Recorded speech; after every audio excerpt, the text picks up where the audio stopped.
En alguna reunión de organizaciones campesinas hecha en el Palacio de Nariño, propuse la realización de una convención nacional campesina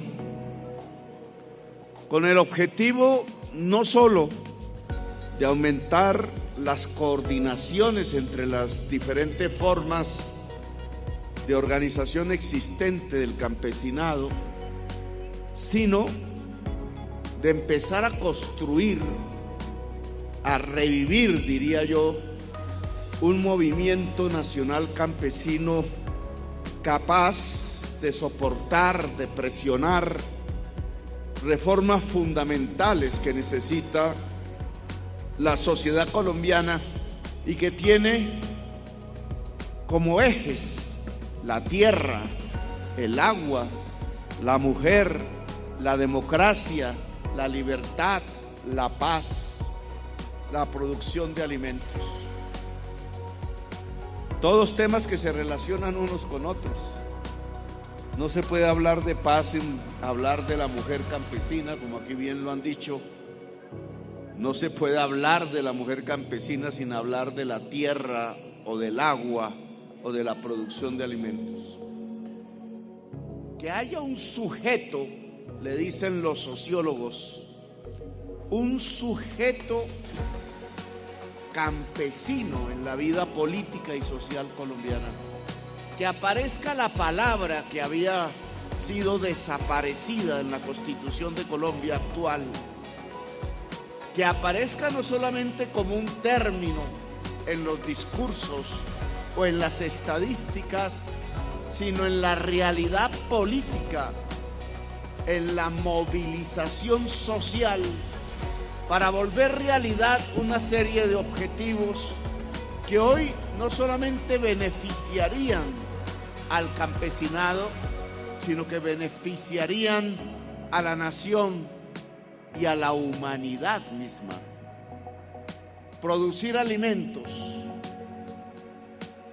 que se había creído que estaba en desuso, que se había creído a través incluso de teorías con matemáticas sofisticadas detrás, creyendo que la seguridad alimentaria no era soberanía alimentaria, sino la capacidad de un país para comprar los alimentos que necesite, los nutrientes que necesite su sociedad en cualquier lugar del mundo. Durante 30 o 40 años, ese tipo de concepto se volvió el dominante en prácticamente todos los gobiernos del mundo. Tratados de libre comercio, tratados de la Organización Mundial del Comercio, acuerdos bilaterales o multilaterales entre países, hicieron que la política alrededor de los alimentos se supeditara al libre mercado mundial, creyendo que el libre mercado mundial podría garantizar el que no existiera hambre en el mundo. Han pasado 40 años. Hoy estamos ante una realidad que nos permite hacer una evaluación. Hoy hay más hambre en el mundo que nunca. Se habla de 1.000 millones de personas que podrían quedar en la condición de la hambruna.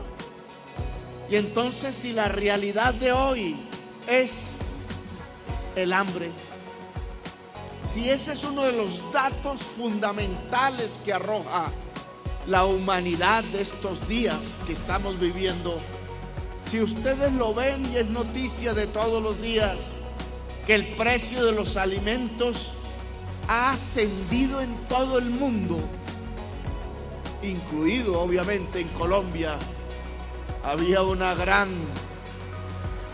pregunta que se trataba de asignar como responsabilidad al gobierno: ¿por qué el precio del pan ha crecido tanto?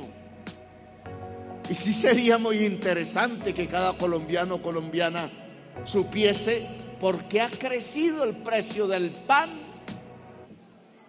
Porque el pan se hace con harina de trigo y en Colombia ya no quedó el trigo. Importamos la harina del trigo.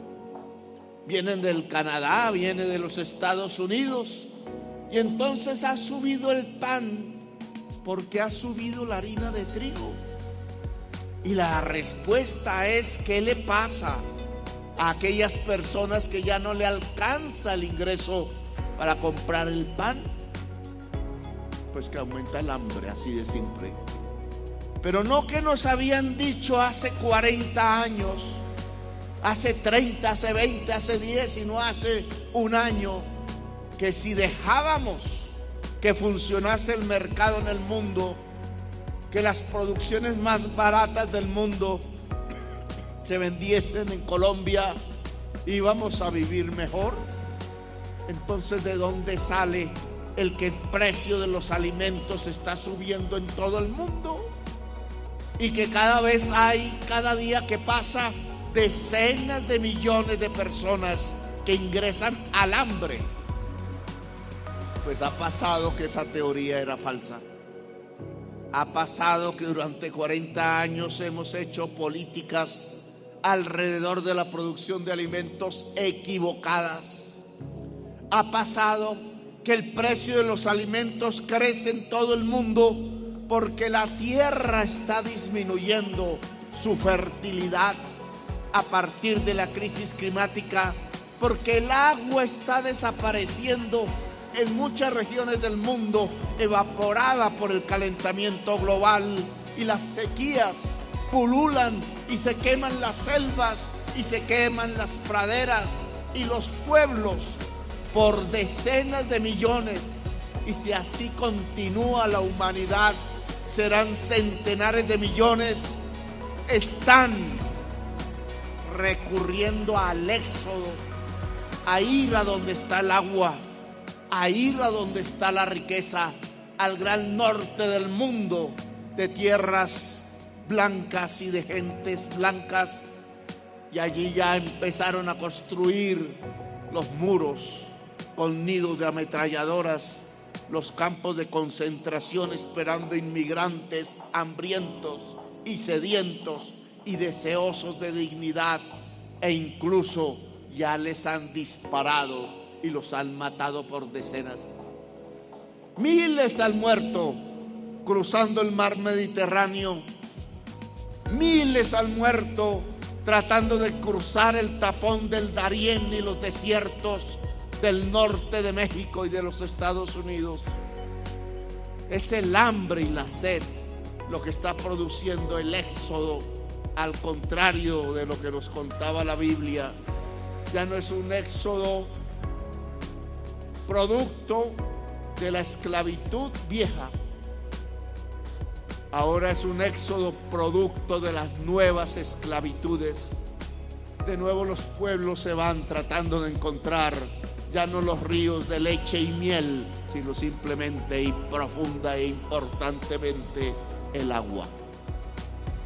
Si esa es la situación del mundo, si ya la estamos viviendo en cada tienda del barrio, cada vez que una familia va a comprar el pan o la leche o los huevos, ya creo que ni se atreve a comprar la carne porque se volvió producto de lujo en los hogares colombianos, es porque hay escasez de comida, es porque la crisis climática acabó los equilibrios de la nutrición de la humanidad, y la crisis climática es un producto de un sistema económico, es un modo de producción, como decían antes los economistas, supeditado a la codicia, al tener, a absorber cada vez más las energías sucias del planeta, las del carbón y las del petróleo, que garantizan el calentamiento global.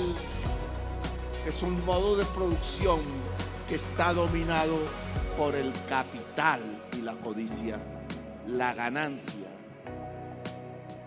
No es que esté en contra de las ganancias, Y no es que me proponga ingenuamente, siendo presidente de Colombia, superar el capital en una fase de la historia de la humanidad.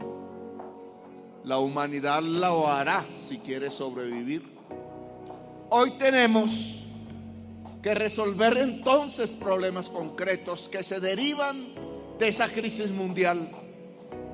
Uno de ellos, el primero, es que tenemos que volver prioritaria, como reza la Constitución Nacional, digna del apoyo mayor del Estado, la producción de alimentos en Colombia. Ese es un primer punto. Ya no lo dicen los precios de los alimentos en la cara. Ya el maíz importado de los Estados Unidos es tan caro como el que se produce en Colombia, y viene transgénico y viene con altas intensidades de consumo de carbón y de petróleo. Ya no lo está diciendo la humanidad entonces y la economía, pues hay que proceder. Proceder significa una serie de reformas, indudablemente. La primera tiene que ver con el reconocimiento del campesinado.